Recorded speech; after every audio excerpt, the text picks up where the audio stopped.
Xbox Live Arcade was a digital distribution service provided by Microsoft for the Xbox and Xbox 360 game consoles. Originally launched for the original Xbox on November 6, 2004, it actually required a disc that Microsoft would send you if you asked them to.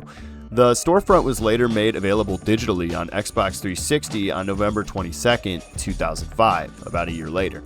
This was the place to go when you wanted to demo a game you'd never buy or seek out some sort of new indie experience.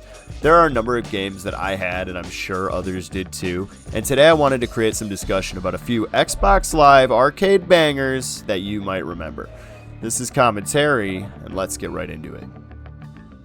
Starting off with what I believe to be the biggest title specifically associated with Xbox Live Arcade, this is Trials HD. I feel like there wasn't a single person in my world who didn't have this one installed on their Xbox 360. Trials HD is a 2.5D racing and puzzle game developed by Red Lynx and published by Microsoft Game Studios. You control a dirt bike at a diagonal camera angle and go through courses and levels with exaggerated physics, creating a fun and oftentimes frustrating gameplay experience.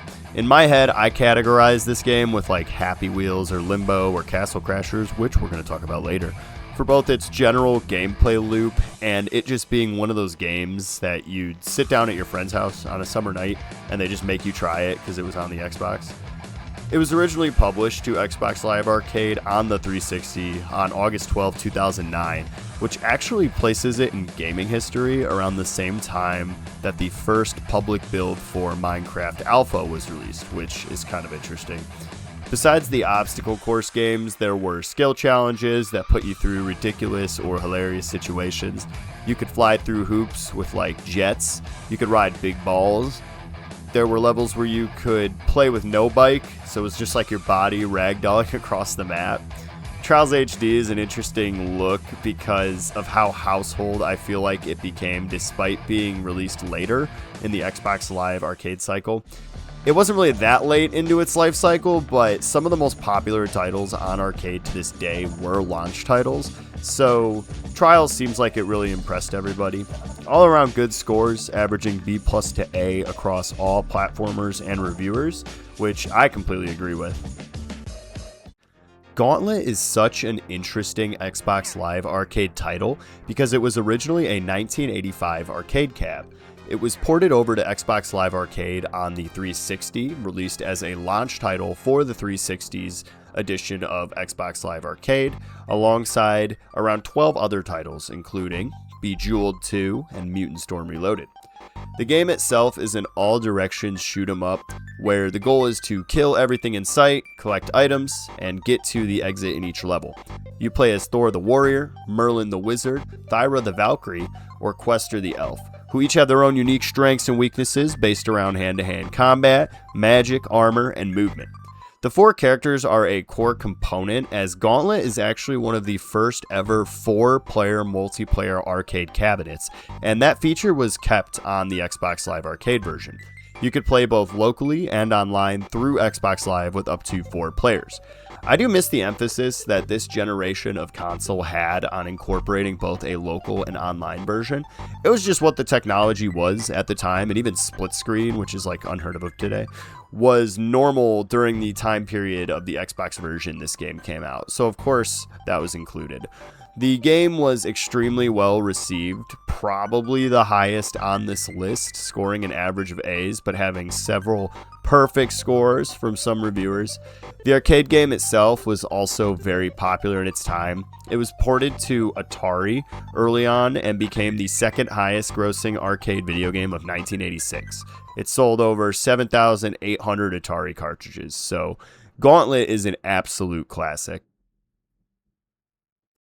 Castle Crashers is the title on this list that I feel like went so much farther than its humble beginnings on the Xbox Live Arcade store. This game is available on damn near every console today as well as PC, and lives as a staple in friend group or sibling couch play gaming. Having sold millions of copies and won several awards at this point, it's easy to forget that it was originally launched on the Xbox Live Arcade. Like Trials HD, Castle Crashers is a 2.5D This title was published to the arcade years after the storefront went live on August 27, 2008. Yet it drew a cult-like following and eventual major success. The game was developed and published by the Behemoth as the second game the studio had ever produced. The game is a 2D multiplayer side-scrolling beat-em-up where you and 3 friends find yourself in a medieval universe pitted against the evil wizard who stole all your girls. Now, you guys gotta go take care of this guy and save the princesses, facing lots and lots of enemies with characteristically gory cartoon combat along the way. There's 36 levels in total with adjustable difficulty, including insane mode, which will definitely make you crack a controller or keyboard. I think several things made Castle Crashers as much of a success as it is. The gameplay was fun and easily repeatable. It was really nice and goofy to look at. The art style was fantastic. And it released at a time where potentially only one friend had an Xbox 360, so couch play was the dominant form of gameplay in after-school hangouts. I played this one with several different people over the years, and even again most recently on Nintendo Switch, so it really stuck around and made an impact. I think it received its flowers as far as reception goes, scoring a B to B+ across all versions across the board. Limbo is another title heavily associated with the Xbox Live Arcade, mainly just because of how good it looks, especially for the time period. I mean, just looking at it, you can see how eerie and attention-grabbing this game is. The atmosphere is one of a kind, and it has a style that we just really hadn't seen before. It was developed by Playdead, who deserve all of their flowers for this gem, and published by Microsoft Game Studio on July 21st, 2010. The gameplay is focused around 2D side-scrolling and platforming. Lots of the gameplay elements and puzzles involved using your grab to move things, swing on things, or build platforms to jump on. There was stuff all over the place that could kill you, resulting in some cartoonishly graphic death animations that, like, if you've played this game, you know what I'm talking about. You can get, like, beheaded, crushed, drowned, and it makes you watch, which paired greatly with the super dreary, bleak environment to create a kind of disturbing gameplay experience that kept you engaged but put you on the edge of your seat and made it so you did not want to play this in the dark. In my personal experience, like the other games on this list, plenty of my friends who had Xbox 360s had this one downloaded. Limbo is a game that also escaped the Xbox Live Arcade, nowadays being available on Steam and all major consoles, but sometime after its release, it was included in an Xbox 360 triple pack disc with Splosion Man, and you guessed it, Trials HD. This disc is probably the reason these games were all over my life, and probably the reason that these games ended up on this list. The game was very well received by critics, scoring a B+ to A average across all versions. Limbo was a super unique experience. Geometry Wars Retro Evolved is a beloved Xbox Live arcade game with an interesting background. This game originated as a minigame on the original Xbox game titled Project Gotham Racing 2, which was a fantastic game, by the way. But the development team at Bizarre Creations took this minigame and released Retro Evolved, the definitive standalone version of this game as a launch title for the Xbox 360 arcade service. The gameplay is crazy. It's a top-down 2D all-directional shooter with absolutely chaotic and colorful bullet hell enemies and effects. This game takes the concept of another original arcade game, Asteroids, to its absolute maximum for an incredibly adrenaline and anxiety-inducing gameplay experience. The game, being so addicting, paired with being a launch title, made for a massive amount of people grabbing this in the initial hype for Xbox Live Arcade on the 360. Not to mention, it was actually the highest sold piece of Xbox Live Arcade software ever. I remember playing it with people back in the day at sleepovers and getting all hype when somebody had a great run, and with good reason. The effects on your screen and the number of things to deal with in general would turn up so high as you got deep into the game that even the simplest things made you look insane.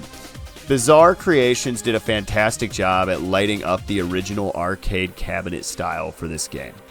Geometry Wars has no relation to Geometry Dash, a game that originated on Newgrounds, which also became extremely popular and has a similar aesthetic. They were developed at different times by different people with different stories and fundamentally play completely differently, but both games do share a lot of similarities and give a lot of justice to this style of game graphics. The game was pretty well received with a B+ to A average across the board. If you could find this on a compilation disc somewhere at your local game store, it's definitely worth grabbing for an Xbox collection. And finally, we have an all-time classic, Doritos Crash Course. Admittedly, this is actually a bonus segment that I'm putting in after I finished editing the rest of the video. My friends reminded me of this banger, and I feel like I just can't leave it out. Doritos Crash Course is a 2010 Xbox Live Arcade title developed by Wanaco Games and Behavior Interactive, then published by Microsoft Game Studios. Similar to Trials HD, it was a 2.5D side-scroller Wipeout-style arcade platformer that was, in fact, officially sponsored by Doritos the chip, which, at least to me, was completely unheard of. This one was fun because it marketed itself to such a casual audience that, similar to Wii Sports, families could play it together and follow what was going on. I think that's something special in that it was a video game that did a good job of not feeling too video gamey, if that makes sense. I feel like at the time, TV game shows like Wipeout were super popular for families to watch together, so Doritos did the right thing by commissioning a game like this. It was fun, replayable, enjoyable by a wide variety of people. Overall, it got a C to B rating, which doesn't bother me too much since it did its job well, but didn't really excel to some amazing, outlandish point. We've now walked through 5 different games originally released on Xbox Live Arcade. And what do we see? What can we take away from observing this slice of game development history? 3 of them are 2D side-scrollers and 2 top-down 2D side-scrollers. They each feature an interesting, fast-paced gameplay experience that, whether by fear or adrenaline, keeps your eyes right on the screen. Gauntlet is ported right from an arcade cabinet, and Geometry Wars is highly inspired by another one, which were like 20 years old when these Xbox games came out. So, what I take away from this list is recognizing just how effective of a format the 2D scroller stands in video game history. Today, I'd say 3D online Battle Royale is the dominant format, which is fine on its own, but it's shocking to see just how long these arcade-style games were produced and released as well. Xbox Live Arcade came to a close on 2 separate occasions that were very far apart. For the original Xbox, it closed in April of 2010, and in July of 2024 for the Xbox 360.